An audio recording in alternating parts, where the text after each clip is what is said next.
Hey everyone, welcome back to another hardware news recap for the week. In this one, we'll be talking about some confusion about the continued existence of Intel's Arc A770. The short version is that there was a story ran earlier this week that indicated Intel would be discontinuing the A770 kind of vaguely or generally. The actual fact is that they're only discontinuing the Intel branded card, but the A770 is still being made. I just want to get that one up front and center, because that is a massive misunderstanding. It's very different from the reality. So we're going to be talking about that. We'll also be going over AMD FSR versus DLSS inclusion in games. There's another story that popped up this past week. We have some thoughts on that one. The 4060 Ti already being sold for less than MSRP. Also, the 4060 has some performance numbers from NVIDIA. And finally, well, in addition to other topics, we'll be talking about the replaceable batteries ruling that the EU is bringing down upon the industry. That's a good thing. Before that, this video is brought to you by the Lexar Aries RGB DDR5 memory. Lexar's high-end Aries line supports both XMP and Expo profiles, making it easy to deploy on Intel and AMD platforms alike. That makes it simple to transplant the memory from one system to another and still retain a tuned profile on stick. Lexar's Aries line ships in varying frequencies, but the kit we have is DDR5 6000 and it's overclockable. Learn more at the link in the description below. Really quick note before we dive into the first topic, we published a bunch of videos on GN Extras recently. Some of those are like unsung heroes types of things. So we have one with EVGA's BIOS engineers. They're about to depart and go to new companies, but we wanted to tell their story and talk about what they contributed, talked about BIOS engineering, really cool topics. So that's over on GN Extras, along with some other videos that we've been trying to build that channel up again now. So you should go check that out. We'll link it below if you're curious about it. And just while we're doing the quick updates, another reminder that we are intentionally slowing down our publication for the next couple weeks. We're doing a bunch of cool things internally to work on processes, improving our testing, all this stuff. Talked about it a couple weeks ago, so I'm not going to say it all again. But we're still following that plan. So we've got a couple videos scattered here and there. We're going to keep doing news, but you'll see a intentionally lower production, and it gives us all time to kind of just make cool stuff and then use that for the rest of the year. So that's kind of what we're working on now, and that's where the GN Extras videos come in to give you something to watch in the meantime. Okay, first story. For the first topic, so confusion about A770's continued existence is pretty quick. Basically, A770 will remain in production through Intel's partners. That would be like Sparkle, for example. I think ASUS has made some of the A380, stuff like that. But the confusion came about because Intel issued one of its usual product change notifications, or PCNs, where it stated that its first-party 16 gigabyte version of the A770 would no longer be manufactured. So that is specifically the Intel-designed card, the one they call limited edition. Well, everything's limited eventually, and its time has come up at this point. PC Gamer originally broke the story, however, they did so reporting it as a cancellation of the A770 GPU period. And Intel reached out to inform PC Gamer that the change only regards the Intel limited edition version of the card. PC Gamer has since corrected the story. But anytime there's an ARC story that could be construed as a negative, the jump to speculation bingo card square, is that how that works? I don't know. It says that anytime this comes up, the question is whether Intel is going to stay in the consumer GPU space. So far, there's no indication that Intel wants to shut down the program as a whole, and as far as we know, the next generation, which are called Battle Mage GPUs, are still coming next year. And sort of unofficially, we talked to some people relatively high up at Intel who have been working on Battle Mage or continuing to do so, and they're trying to put together a plan now, actually, for how to go about its launch and the pre-launch marketing. So it's underway. This move, though, could be seen as a way to make room for future cards, but more likely it's just Intel is stepping aside to let the board partners do what they do well, which is manage production, logistics, global localization, things like that for the A770s, as they are able to still get the bare chips, the silicon, from Intel. Up next, WCCF Tech recently published an article that drew attention to what they described as a trend of games that would be AMD-sponsored games with FSR upscaling not also featuring NVIDIA's DLSS. And the implication here, as ever with NVIDIA, AMD, and Intel, is that AMD is basically paying for an exclusivity right within those games and vendor locking the games to block DLSS or inclusion of NVIDIA's technologies. In other words, to keep competing upscaling technologies like DLSS and XeSS out of games that FSR is in. That was the implication. That's how the story was sort of drafted. The article has since created some buzz on Reddit, or what's left of it after its apocalypse, so we wanted to check things out for ourselves. AMD keeps a list of its featured games on this page, and we cross-checked them for upscaling support using this list on PC Gaming Wiki. While it's not a clean sweep for FSR dominance, most of the recent larger titles on AMD's list do neglect DLSS and XeSS. Most recently, this applies to Star Wars Jedi Survivor and the Resident Evil 4 remake. All told, 14 of AMD's featured games out of the 29 shown are FSR only. We don't think that's enough to be a smoking gun, especially when you consider that some of them are console ports where AMD's tech is the only tech that's present. Adding DLSS or XeSS would represent additional work, even if relatively minimal, which it should be from what we understand.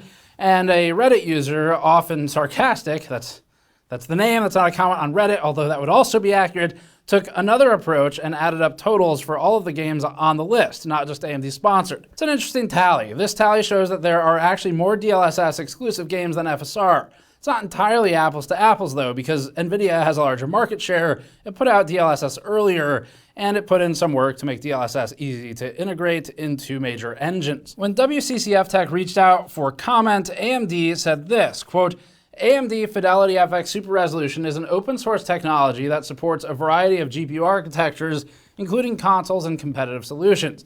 And we believe an open approach that is broadly supported on multiple hardware platforms is the best approach that benefits developers and games. Side note, that is an incredibly long sentence, AMD. AMD continued and said, AMD is committed to doing what is best for game developers and gamers, and we give developers the flexibility to implement FSR into whichever games they choose. Now, that's a pretty indirect response. It basically says, here's a bunch of reasons FSR is good without directly answering the question of, is there an exclusivity agreement? And AMD is kind of highlighting that FSR doesn't require tensor cores to operate. So in other words, they answered a different question. The next one was a quote that WCCF Tech received from NVIDIA, and we'll provide our thoughts on this as we continue going. Quote, NVIDIA does not and will not block, restrict, discourage, or hinder developers from implementing competitor technologies in any way. We provide the support and tools for all game developers to easily integrate DLSS if they choose, and even created NVIDIA Streamline to make it easier for game developers to add competitive technologies to their games. Now, first of all, to review both of these quotes, AMD has a clear and decisive victory for sentence length. I almost passed out when reading one of AMD's sentences, so maybe we can create a conspiracy theory about how they tried to kill me. While NVIDIA's, I didn't almost pass out even once. I did, however, have to take a large breath in the middle and will cut around it. But AMD still won this exchange, the sentence length. One thing that adds some fuel to the conspiracy theory is that AMD opted not to participate in NVIDIA's open source Streamline. Streamline is software that aims to give developers a one-stop shop for adding all the major upscaling technologies at once. AMD claims that it didn't want to collaborate on Streamline due to it, quote, not providing benefit, end quote, for gamers and for facilitating the use of the closed source DLSS. Now, when you add that mentality to the sort of emergent trend of FSR-only titles that are recent, we could see how it would be not much of a jump to think that AMD is trying to lock those down as exclusives or avoid competing directly. And realistically, regardless of what the facts are at this point, AMD's answer just really isn't that good. There's a lot of better ways they could have handled this, like directly answering the question, but that's the story so far. I'm back and in a new shirt. The news was getting wrapped up, and then we put everything on pause because of this bad timing from AMD. We had to add this section in. So in the last section, we talked about how our conclusion was basically, let's wait and see and give it a little more time to see if AMD truly is forcing any developer's hand in exclusivity. That was before the Starfield announcement. We were about to upload news. The Starfield announcement came out and we were like, yep, that's the smoking gun part that we were missing. Let's add this back in so we can represent the full picture. So Here's the news. Bethesda has gladly provided the additional evidence we were waiting for. AMD and Bethesda have announced that AMD is Starfield's exclusive partner. This was posted on AMD's YouTube channel. There's not much news other than AMD posting the video with its own staff and featuring Todd Howard of Bethesda, but the timing is again unfortunate. We reached out to AMD and asked this question. We said, does the contract between AMD and Bethesda have any language which intentionally blocks or could be construed as blocking or limiting Bethesda's ability to integrate alternative upscaling technologies within Starfield, of course, referring to DLSS, XESS, and FSR. To AMD's credit, it did answer us. The answer was, we have no comment at this time. Now, AMD sure had a comment last time, and we saw how that meandered around the question and proceeded to do nothing. So this one at least is more direct, and it does answer the question. They didn't say yes, but they kind of meant yes. This one is kind of like Schrodinger's marketing dilemma box, because at this point, this game is going to launch, and if it has DLSS or XESS, AMD's going to point to it and be like, look, everyone overreacted. See, we are allowing the competition. What I think is actually going to happen behind the scenes is if there is any inclusion, because of this statement, we have no comment, it will be because AMD saw this nightmare happening in real time and maybe even actively encouraged Bethesda to add at least one other technology, because it's going to try and pull a 4D chess move and do its master debate once again. It's something, they said debated once about a price. It's an old reference, but look it up. Just be careful what you type in. So they're going to get their master debater on this marketing, and they'll be able to say, I told you so. It was fair all along. We told you we're being open. Wherein the reality may more likely be that, and because it's unprovable, AMD has the cover fire here, the reality may more likely be that they were in fact restricting it and then backpedaled it because of what's happening right now, if you've looked at the response to all of this. So anyway, we look forward to giving AMD the 4D chess manipulation of the year award if they can pull it off. But otherwise, right now, the language and the lack of comment to a very direct question tells us that this may be an FSR only thing. But modders will probably just add the others in anyway. Next up, the 4060 Ti. It's only been a month since the 4060 Ti launched, but it's already getting discounted. The demand for every single generation increased and increased and increased. The MSI Ventus 2X Black is available brand new for $380 on Newegg now, or at least at the time of writing, which is $20 under the untenable $400 MSRP. Even at $380 though, it's still not a good price. And while this is the first time it's seen a price drop in the US, a Palit 4060 Ti got cut immediately following launch at German retailer Mind Factory. Signs point to low demand for the card across the board, as places like Newegg have had no trouble maintaining stock levels on almost all SKUs. Most of these are probably going to gather dust until either Nvidia institutes rebates or retailers take it upon themselves to slash margins just to move units. For reference, if you're curious, the average margin for a video card, as in what the board partner makes, is less than 10%. So well, at least for Nvidia GPUs. We've heard the range as low as 1.7% and as high as about 11%. So they're all within that range. There's not a ton of margin in this particular industry because so much of it goes to Nvidia, and there's a lot of competition between the board partners, but not really between GPU makers. And additionally, Nvidia does push for keeping the cards as close to MSRP as possible, which means there's kind of limitations to how much the board partners can be creative to try and extract some extra margin without just making the product garbage. So you make it better, you make it worse. Those are the two ways to get your margin. So it's a tight industry already. Now, this is all a backdrop to how bad the value on the 4060 Ti is. In our review, it was often within single-digit percentages of the 3060 Ti, which is just embarrassing considering you can buy those for $340 to $350, or as low as $250 if you're willing to go open box. And the 3060 Ti outclassed the 4060 Ti in many scenarios we tested, like 4K gaming. You can see it in our charts. And now I realize it's too much. Next story is mostly positive here, so that's nice. In a landslide vote of 587 to 9, the EU Parliament just voted that batteries are to become more user serviceable. This is great for people who like to repair their own devices and keep them in service longer. Reduces your cost of ownership, it significantly reduces waste in the world, and this regulation in particular is also supposed to help with reducing waste of lithium for lithium-ion batteries. Now, this is great news for sustainability, especially because batteries will continue to see increased demand for EVs, which will make them even more expensive, and the benefit is not just environmental, but consumer-facing. Brings us back to the 2009 to 2012 era of keep your phone alive forever and just swap the battery that's under the backplate. The regulation's hard targets include a 73% collection rate for waste portable batteries by 2030,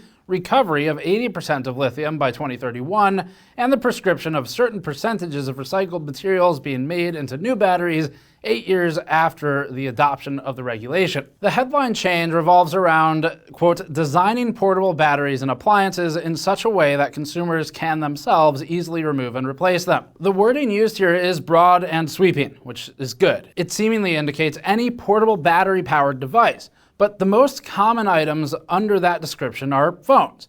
It's been nearly a full decade since removable batteries were commonplace on phones, so it's going to take considerable work for the industry with all of its inertia to pivot back to those forgotten roots. And by forgotten, we mean that they saw large amounts of money, killed the roots, and buried them as deep as possible after lighting them aflame and turning them to ash. But we're going to go back and dig them up and what do you put them in? Do you make like a root smoothie? We're going to make them roots so that it's good again. I don't know. This has gone off the rails. The upside is that you don't need to replace the phone or carry out a major repair when you just need a battery swap. That's pretty obvious. The downside is that phone manufacturers want you to believe, at least, that it's things like durability and water resistance that could theoretically go down. Now, there are solutions to these problems, though. They can engineer their way out, even if it means headphone jacks, the only true way to connect headphones, make a return. And yes, I will die clutching my 3.5mm plug for my headphones before I switch to something like AirPods. That's my recent old man shouts at Apple AirPod-shaped cloud rant, and you can subscribe to my newsletter for more in the future. Other changes include a carbon footprint declaration and label for EV and e-bike batteries, as well as a digital battery passport. The passport would be a way to track many different stats regarding a battery's provenance and life cycle. Now, overall, this looks like a good thing, because currently we're trapped in the cycle of mining, using, and discarding devices that use lithium-ion batteries. And although there are ways you're technically supposed to dispose of them, ultimately a lot of it just ends up trashed.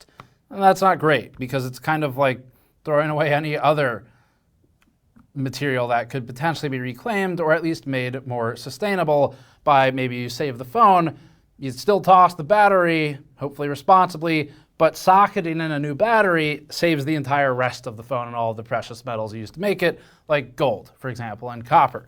So this is a good path forward, and it is very beneficial for the consumer. It brings phones back over a decade where probably a lot of you in the audience remember being able to literally slide a cover off and replace the battery. Now, maybe it doesn't go quite that far back to retain some of the water resistance. They still use screws or adhesive or whatever, but if the battery is more socketable, that would be excellent, because otherwise we are truly beginning to approach the Wall-E era of harvesting resources from landfills because they're easier to get to than from out of the earth. Speaking of things that belong in landfills, bad GPUs. The More Threads GPUs, the S80 and S70, are getting more support now after a kind of poor launch and rollout and initial benchmarks. If you don't remember, the company More Threads Technology is a relatively new China-based GPU manufacturer attempting to make, or at least design, its own silicon for GPUs. And it originally got some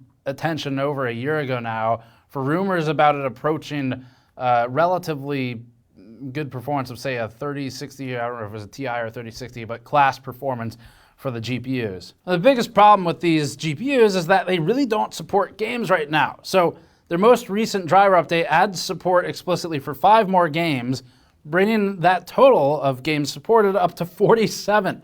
The new games added include Valorant, Genshin Impact, and Crysis 3. You've got to start somewhere. I wonder if this can play Crysis. Only gamers know that joke.